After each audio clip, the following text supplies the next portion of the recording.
7h12 sur Europe 1. Dimitri Pavlenko, vous recevez ce matin le général de brigade Benoît Desmeules. Oui, bonjour général. Bonjour monsieur. Bienvenue sur Europe 1 en direct avec nous depuis le Palais Niel à Toulouse, quartier général de la 11e brigade parachutiste que vous commandez. Général Desmeules, depuis 18 jours, vous manœuvrez comme si c'était la guerre dans une mise en scène à l'échelle de presque le quart du pays. C'est l'exercice Orion 2023. Vous en commandez la composante terrestre. La phase 2 s'achève demain soir. Dans quel état êtes-vous, général Desmeules, vous et tous les hommes et les femmes que vous commandez à ce stade des opérations ? Bien, ce stade des opérations, donc comme vous le dites, après pratiquement 3 semaines sur le terrain, je pense qu'on peut caractériser l'état d'esprit des soldats dont je fais partie de particulièrement excités par la perspective, plus exactement par le retour sur cet exercice et pour les perspectives à venir. Nous avons eu la chance de vraiment participer à un exercice inédit dans les 10-20 années qui viennent de s'achever. Et donc on est vraiment heureux d'avoir participé à cet exercice-là. Alors Orion développait une hypothèse d'engagement majeur. Ça c'est le terme consacré. Est-ce que vous pouvez, général Desmeules, raconter aux auditeurs d'Europe 1 comment ça s'est passé? Quel était le but de cet exercice? Donc, en fait, Orion, comme vous le dites, c'est une hypothèse d'engagement majeur sur l'ensemble des 4 phases d'Orion. Pendant ces 3 semaines, ce petit mois, nous avons participé à la deuxième phase qui visait à ce qu'on appelle dans notre jargon à réaliser une entrée en premier, c'est-à-dire à rentrer sur le théâtre des opérations sur lequel nous allons devoir évoluer.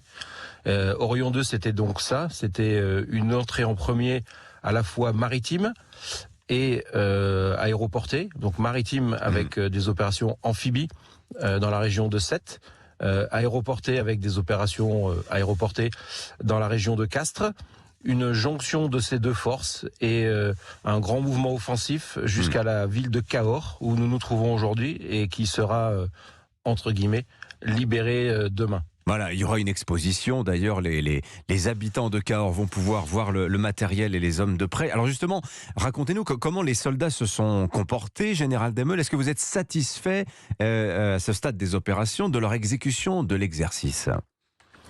Alors moi, comme vous l'avez dit, je commande la composante terrestre, c'est-à-dire les soldats de l'armée de terre qui ont participé à l'exercice. Donc de ce point de vue-là, je suis extrêmement satisfait. Cet exercice, dans son volet terrestre, n'est pas en lui-même une première, puisque avec la brigade que je commande, nous en faisons à peu près un tous les 6 mois. La vraie originalité de Orion, et en particulier Orion 2, c'est ce qu'on appelle l'intercomposante, c'est-à-dire le fait de mettre à grande échelle et dans la durée les différentes composantes du combat moderne à travailler ensemble. Alors qu'est-ce que c'est que une composante? En fait, c'est l'armée de l'air, la marine, l'armée de terre, les 3 plus classiques, mais on ajoute aussi le monde de l'espace, le cyber et d'autres encore, qui toutes ensemble participent du combat moderne. Alors, général Desmeules, Eisenhower, le grand général américain Eisenhower, disait « Le plan c'est bien, la planification c'est mieux », au sens, ce qui signifiait par là, c'est qu'en fait ça se passe jamais comme prévu, alors il faut être prêt, toujours paré à l'imprévu. Est-ce que vous avez rencontré des surprises, bonnes ou mauvaises, au cours de l'exercice? Je crois savoir que, justement, il y avait de l'imprévu, de prévu dans le scénario, général Desmeules. Donc, en fait, oui, il y a 2 aspects d'imprévu.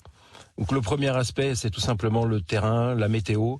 Par exemple, il a neigé la première semaine, ça c'était pas prévu. Donc ce sont des imprévus. Mais il y a aussi également des imprévus que l'on recrée, comme vous disiez, des imprévus prévus. En ce sens que la force adverse, la forade dans notre jargon, composée de à peu près un petit peu moins de 1000 hommes, fournis par un des régiments de la brigade, était autonome. Oui. Donc la force adverse nous a manœuvré de la manière dont elle aurait manœuvré, toute seule, sans directive, juste un cadrage. Et nous, en fait, en face, nous devions nous adapter à cette manœuvre non prévue.